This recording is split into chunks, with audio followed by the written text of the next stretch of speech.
Chairman వేయాలని కూడా మేము ఈ సందర్భంగా డిమాండ్ చేస్తూ ఉన్నాను. అట్ ద సేమ్ టైం విద్యార్థులు, వికలాంగులు, జర్నలిస్టులకు సంబంధించిన బస్ పాస్లు ఏవైతే ఉంటాయో అవేవి కూడా రియంబర్స్మెంట్ చేయడం లేదు. వాటిని రియంబర్స్ చేయాలని కూడా నేను కోరుతా ఉన్నాను. మరి హాజరైనటువంటి పత్రికా మిత్రులకు, ప్రజలకు అల్టిమేట్గా కోరేది ఒకటే, ఆర్టీసీని బతికించుకుందాం.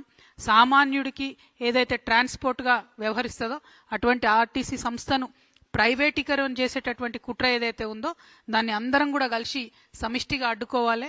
ఆ కార్మికుల యొక్క సంక్షేమం కోసం కృషి చేయాలనే ఉద్దేశంతో జాగృతి ముందుకు నడుస్తుందని తెలియజేస్తూ సెలవు. Thank you. జై తెలంగాణ, జై జాగృతి.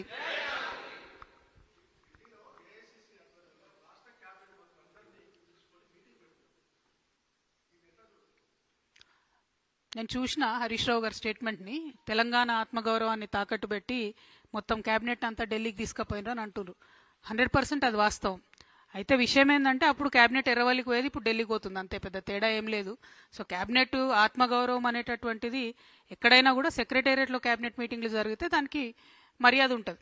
అట్లా కాకుండా క్యాబినెట్లో ఉండే మంత్రులు, ప్రజల ద్వారా ఎన్నికైనటువంటి ప్రజాప్రతినిధులు, వాళ్ళందరి ఆత్మగౌరవాన్ని పరిరక్షించే విధంగా రాజకీయ నాయకుల వ్యవహారం ఉంటే బాగుంటుంది అనేటటువంటిది నేను అనుకుంటాను. జకీర్ అన్న.